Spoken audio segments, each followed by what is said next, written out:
It's so amazing to be here. I'm excited, but also a bit nervous to be the first one starting today.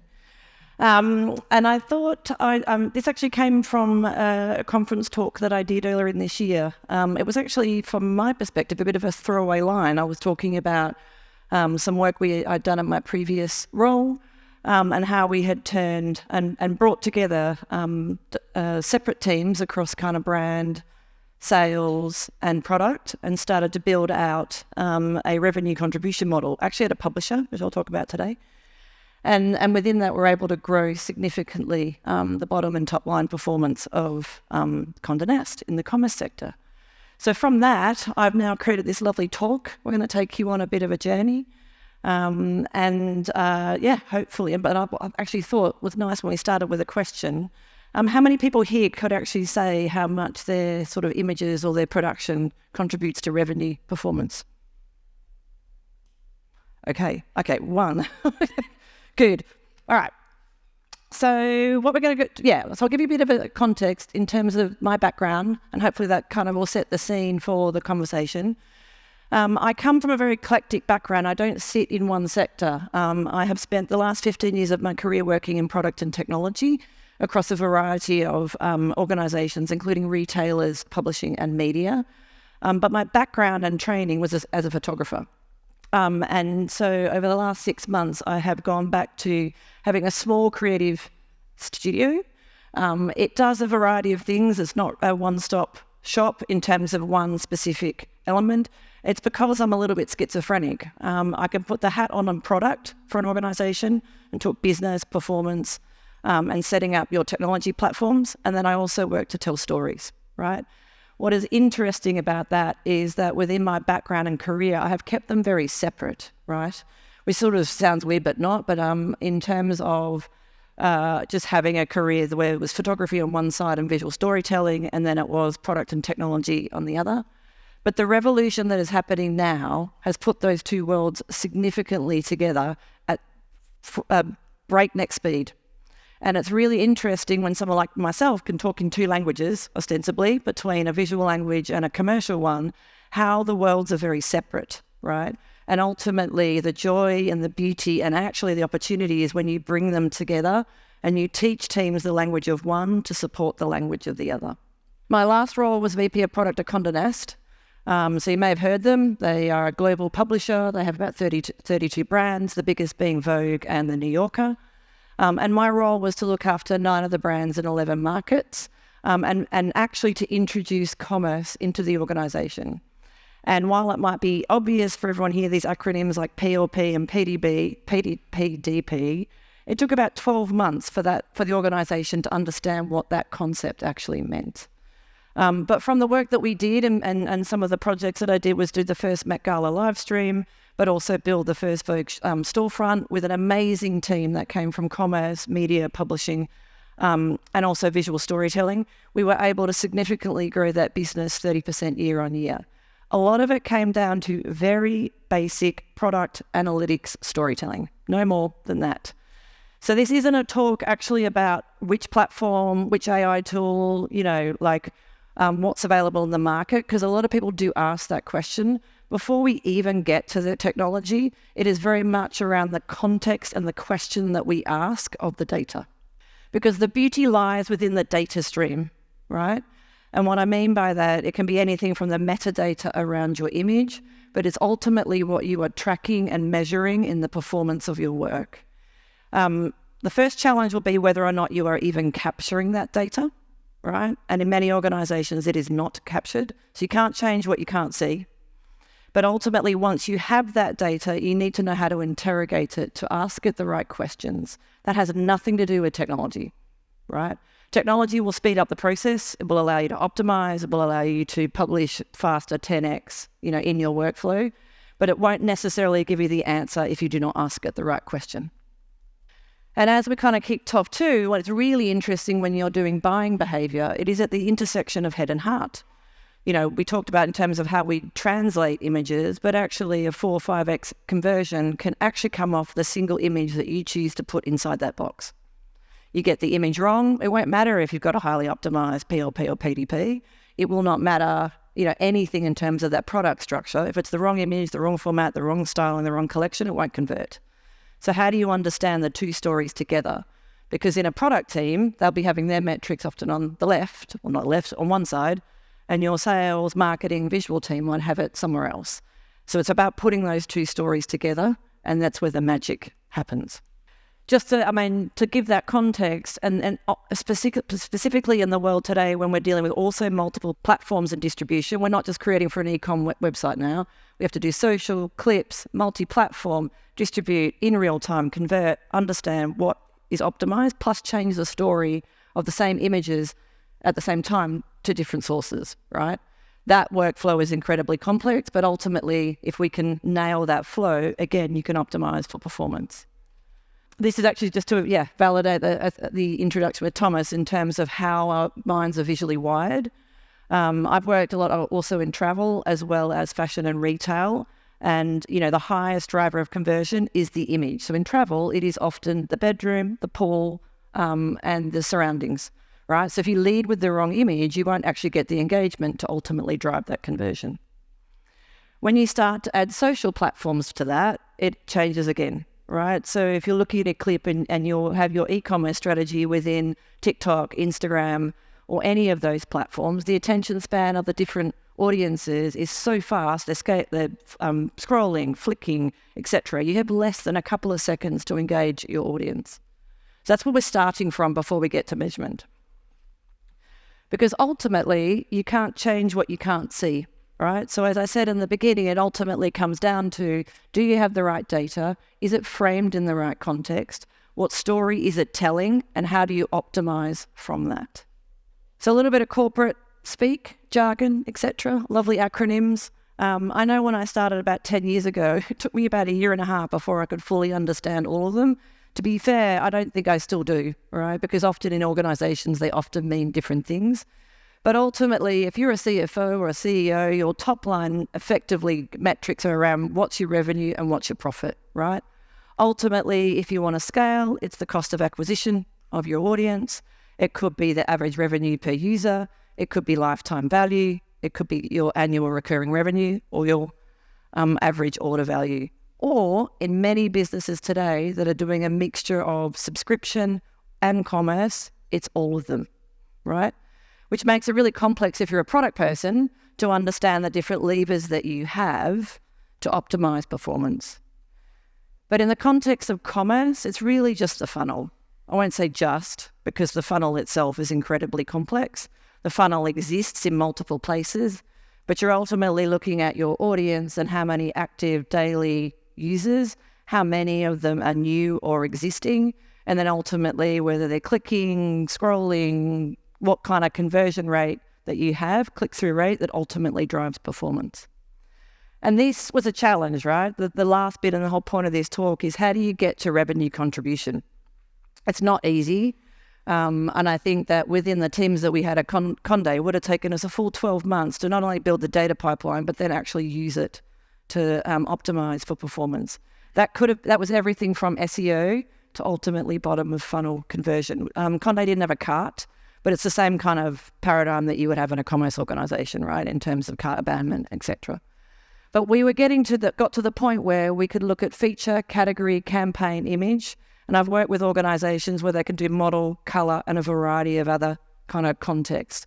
But it was ultimately about shaping that story and building that data pipeline so that we could then optimize not only what we were doing at a product level, but what we were also doing at a kind of commissioning, content, design, campaign level.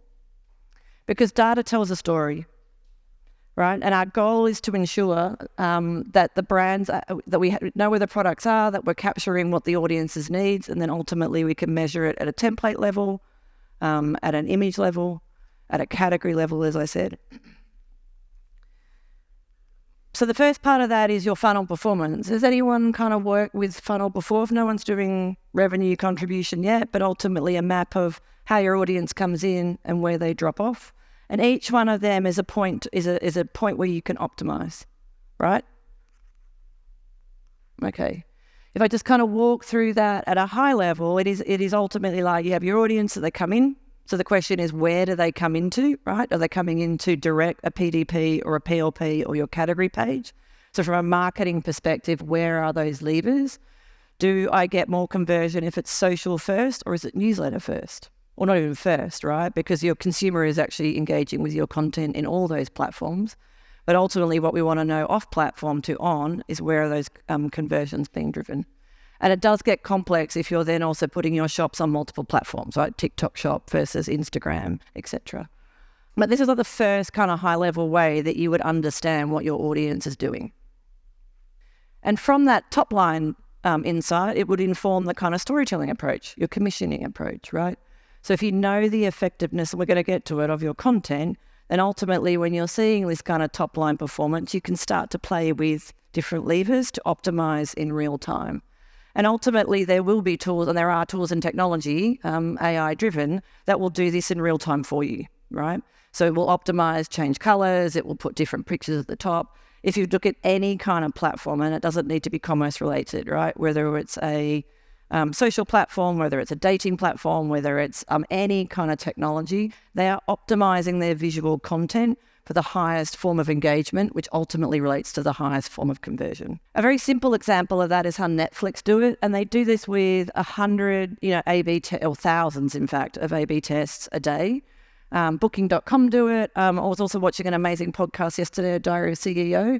They also do it, right? Loads of tiny clips that they are optimizing for the highest form of engagement based on the platform. So what that means also from a production point of view is that from a visual storytelling point of view, you have to produce hundreds of assets without knowing necessarily which ones are going to convert. So the key is also building a pipeline of knowledge. So over time, you get a sense before even commissioning which types of images will convert faster, right? So you're not going blind into that scenario. And over time, therefore, when you're optimizing, you might not need to create 100 images. You might need to create 20 to 30, right? Which reduced your time to market, how much you're shooting and commissioning.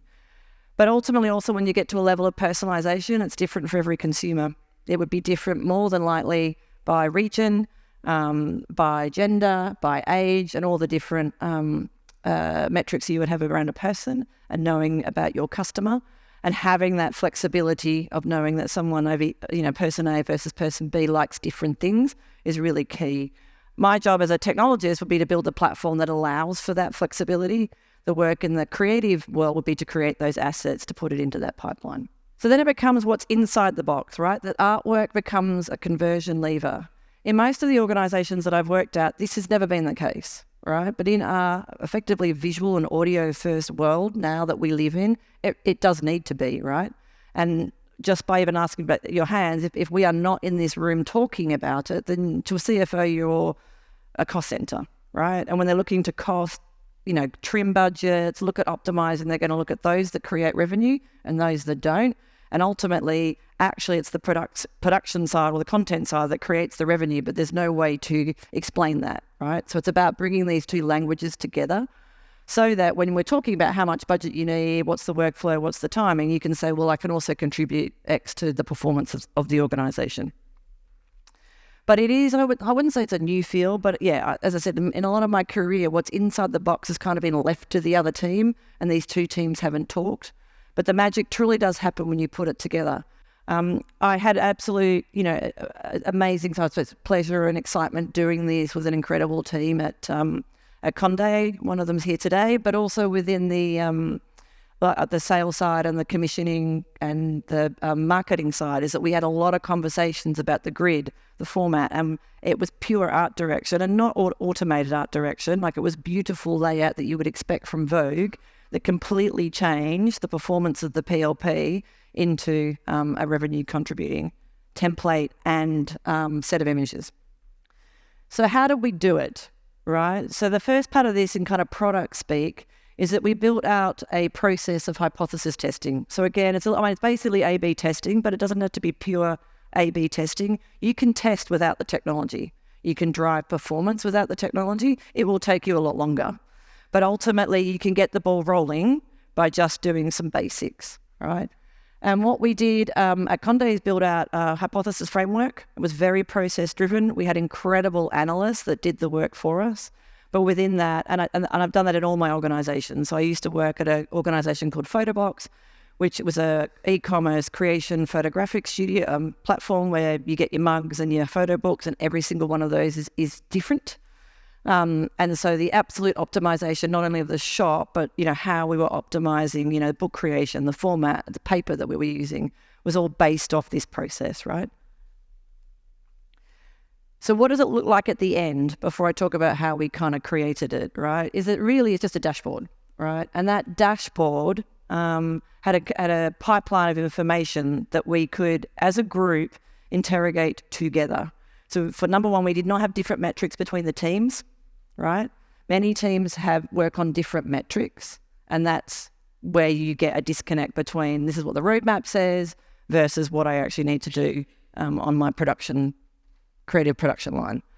But when you put it together and create one framework for reporting and a shared vision and a shared set of goals, you start to see some magic.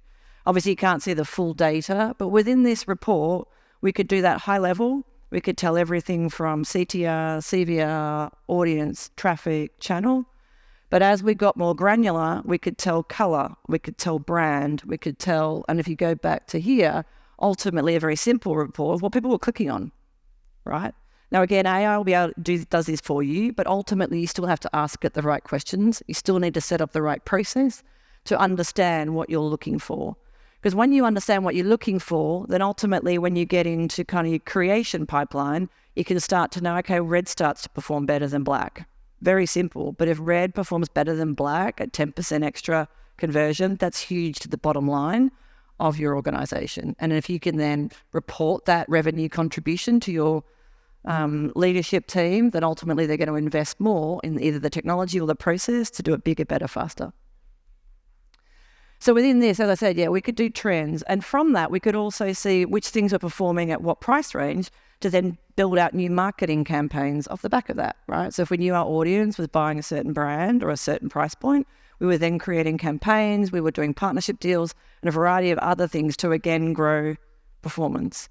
And it was as simple as this, in the sense of this is what a test would look like. It could be anything from an order of a layout. So I know one of the talks later on is how to optimize the PDP. So at a product level, we could change the design, the layout, the configuration, etc. But also we could change what the images were, the size of the image, whether they were square, round, etc. Right? But these tests were modeled with the analytics team, the marketing and the merchandising team and the product team. And we would do a basic hypothesis. We think if we can change this design, we can, create this campaign in a certain way, we would contribute X amount of dollars, right? And building out that pipeline and story meant that over time, we actually grew the performance by 30%, right? Year on year. So how do you kind of think about it in terms of looking at visual analytics as performance? A couple of things to consider. Right. So one is developing these standards, what it is you're trying to measure and how are you going to build, does the data exist, and putting it into your pipeline. You identify the visuals and listings you want to optimize, right? And as I said at the beginning, technology will do this for us, but you still need to set up the framework for it to be effective. Then you basically put in that feedback loop, testing, improving, optimizing, that ultimately then will help the commissioning and the merchandising teams and then also help the product teams as they're building out and scaling out new features and capabilities for you. And then you can compare, contrast, optimize, grow, compare, contrast, optimize, grow. So getting started, partnering with your product data teams. Again, I've always found it surprising that often in some organizations I've worked, they didn't know each other. And because I have a passion for both, I'd be like, let's get in a room together, let's ideate. There's all this cool stuff we can do. We define the model, create some templates, and a lot of this was all really manual in the beginning. Because even though it took longer, because the business didn't believe we could contribute in this way, we had to do it in a very scrappy way and then over time build the tools. Get access to the data, understand what's there, understand what the gaps are, if not, and then fill them. And then, as I said before, test, and then scale. Because when you do, that's when the magic happens and you get to revenue contribution, right? So ultimately, you can then say, as a team, the work that we produced last year increased. These are fake numbers, but close enough to the real deal, right? to budget. You can then talk about increase to revenue. You can talk about how you've increased click-through rate, conversion rate, order value, and any of those top-line metrics that I showed before. And it is actually really creative because it can inspire the creative teams to do really interesting work. I know at Photobox, when we did it, when we did a whole rebrand, a lot of the commissioning, the entire commissioning process was based on the top-performing products. Up until then, no one knew what was the top-performing product. And it's like, well, why are we shooting this product if actually this one's performing better, right? Because ultimately the consumer is already knowing, okay, we want to optimize for maybe the lower selling performers. We don't need them top of page, right? Because they're just not going to sell at a volume that we need against these other products. That is it. That is just a time. Well, there you go. Thank you.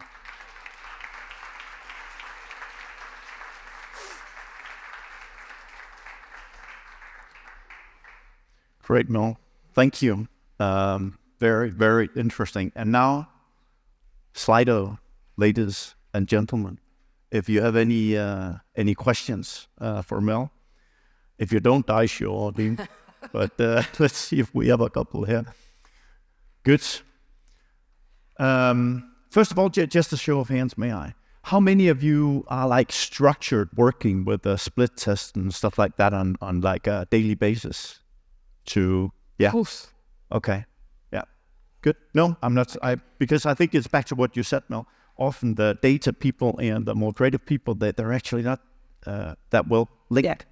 And that's people and process, not to do anything to do with technology. Yeah, exactly. I can answer this. Good. Yeah. Yes, go ahead. Let's take it from the top here. What top is that what I was going to think about? No. should we prioritize as we roll out our experimentation and testing strategy? At a high level, it's the ones that you can actually, it's a wide answer to get to a specific one, which is start with the ones that you can control, right? If you can't control the metric, you're never going to be able to prove the hypothesis, right? So a number of the ones that we started with wasn't the total top line as in total revenue, it was all the building blocks, right? So average order value. Yep.